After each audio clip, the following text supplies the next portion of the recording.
हाँ भाई बच्चा लोग, आज पढ़ते हैं हम लोग रिकॉर्डिंग ऑफ ट्रांजैक्शंस। समझ गए? तो शुरू करते हैं।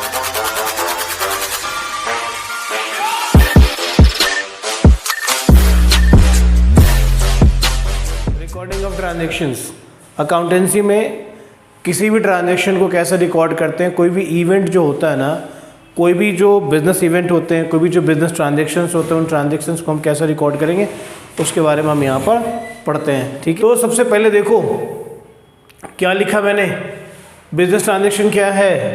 Business transaction exchanges of economic consideration between parties, यानी मोर देन बिटवीन पार्टीज, मतलब at least there are two parties to it and we are transacting in an economic form. Something you are giving and something you are taking back. और इसके दो fold effects होते हैं, तो दो account होने चाहिए। टू फोल्ड इफेक्ट हो गए तो दो अकाउंट होने चाहिए। बिजनेस ट्रांजैक्शंस को बिजनेस हुआ या ट्रांजैक्शन हुआ, इसके लिए कोई ना कोई एविडेंस होगा। उस एविडेंस को, वो जो एविडेंशियल डॉक्यूमेंट्स हैं उसको हम बोलते हैं cash memo, invoice, sales bill, paying slip, cheque, salary slip, whatever. जैसे जैसे ट्रांजैक्शंस में वैसे नाम है। कुछ नामों के बारे में बता दूं मैं तुमको। जैसे कैश मेमो है, जब तुम कभी पेमेंट कैश में करते हो तो वो कैश रिसिप्ट मिलता है, दैट इज़ कैश मेमो। तो जो सामने वाली पार्टी है, मतलब कहने का है कि तुम शूज़ खरीदने गए, पेयर ऑफ शूज़ खरीदा तो तुमको कैश मेमो मिला।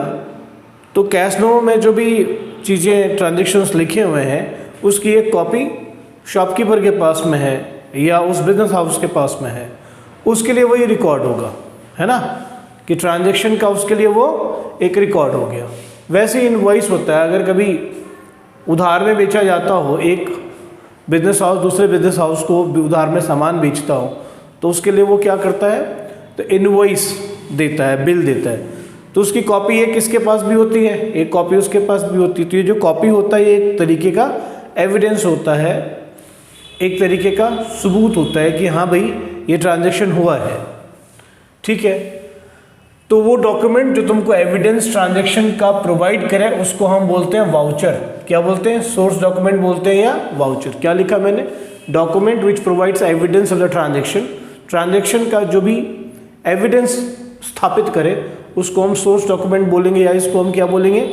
वाउचर बोलेंगे।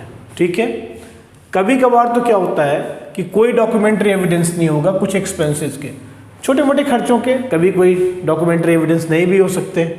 फाइन। तो जितने सारे डॉक्यूमेंट्स हैं इसको आप क्या करते हो, ध्यान में रखना है, क्रोनोलॉजिकल ऑर्डर में रखना है, यानी डेट वाइज सीरियली उसको नंबर में रखना होता है। ठीक, और इसको हम लोग जो बुक्स ऑफ अकाउंट की रिकॉर्डिंग होती है वो वाउचर के बेसिस पे होती है। तो क्या याद रखना है, इन सारी बातों का लब्बो लुबाब ये है कि जो भी बुक्स ऑफ अकाउंट्स होती हैं वो किसके बेस पे बनती हैं, तो वाउचर्स के बेसिस पे बनती हैं। Fine. Preparation of accounting vouchers. देखो दोस्त, तुम्हारे पास अकाउंटिंग वाउचर की बात करूं तो 4 वाउचर हो गए, एक कैश वाउचर, एक डेबिट वाउचर, एक क्रेडिट वाउचर और एक जनरल वाउचर। ठीक है, तो cash voucher, debit voucher, credit voucher और जर्नल वाउचर। सो ये सारी चीज़ें क्या होनी चाहिए, प्रिजर्व रहनी चाहिए, यानी कि ये जब तक तुम्हारे बुक्स ऑफ अकाउंट्स की ऑडिटिंग नहीं हो जाती, जब तक टैक्स नहीं तुम फाइल कर देते, तब तक ये सब प्रिजर्व करके यानी कि सुरक्षित करके रखना होता है। क्योंकि जब जांच होएगा ना तो ये सबसे पहले पूछा जाएगा, भाई ये जो तुमने ट्रांजैक्शन किया है इसका सोर्स डॉक्यूमेंट दिखाओ, सोर्स दिखाओ, एविडेंस दिखाओ कि हाँ वाकई में ये जो सेल की फिगर इतनी दिख रही है इसका सबूत क्या है। तुम कहोगे देखो इस डेट पे हमने इतने का सेल किया था, ये हमारा रहा डॉक्यूमेंट, बस फिर ठीक है, नहीं तो अदरवाइज तुम पकड़े जाओगे। ऑलराइट। कोई भी ट्रांजैक्शन जिसमें एक डेबिट हो और एक क्रेडिट हो इसको हम सिंपल ट्रांजैक्शन बोलते हैं, और इसके लिए जो अकाउंटिंग वाउचर होता है उसको हम ट्रांजैक्शन वाउचर बोलते हैं। क्या याद रखना है, ऐसा ट्रांजैक्शन जिसमें एक ही डेबिट हो एक ही क्रेडिट हो उसके लिए जो वाउचर तुम प्रिपेयर करते हो उसको हम ट्रांजैक्शन वाउचर बोलते हैं। ये छोटा सा नमूना है इसका, आगे बढ़ो। Voucher which records a transaction that is having multiple debit, multiple credit and 1 credit debit is called compound voucher. तो उसको कंपाउंड वाउचर कहेंगे। वो डेबिट वाउचर भी हो सकता है और क्रेडिट वाउचर भी हो सकता है। इस तरीके से ट्रांजैक्शन जिसमें मल्टीपल डेबिट्स हो, मल्टीपल क्रेडिट्स हो, उसको कॉम्प्लेक्स ट्रांजैक्शन कहते हैं। कॉम्प्लेक्स है।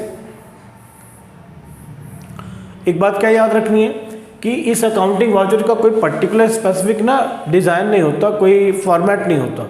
ये बिजनेस की नीड्स के हिसाब से ये वाउचर्स आपका डिज़ाइनिंग आप कर सकते हो। कोई सेट फॉर्मेट नहीं होता अकाउंटिंग वाउचर का। जो इन्फॉर्मेशन तुम्हारे लिए ज़रूरी है मैं वही इन्फॉर्मेशन तुमसे शेयर कर रहा हूँ। लिखने को तो मैंने बहुत कुछ लिखा है, बट वो शेयर करूँगा जो तुम्हारे लिए बहुत सारे वाउचर्स होते हैं। तो हर वाउचर को अलग अलग पहचान जो है मिलती है। कैसे? उसके अलग अलग कलर से, डिफरेंट कलर से। अकाउंटिंग वाउचर का कुछ एलिमेंट है, देखो इसको। सबसे पहली बात है कि it is written on a good quality paper. इतना इंपॉर्टेंट नहीं है ये सब पढ़ना, but from the point of view of your examination this may come, इसलिए मैं इसको बता रहा हूँ। Name of the firm must be printed on the top. Date of transaction is filled up, है ना, किस डेट को ट्रांजेक्शन हुआ। Number of the voucher is to be in a serial order, ये पहले ही पढ़ चुके हो तुम। The person who prepares the voucher must mention his name along with signature and name of the signature of the authorised person, ये भी mention होना चाहिए। तो ये तो हो गया वाउचर तुम्हारा। तो आज के लिए बस इतना ही बच्चों।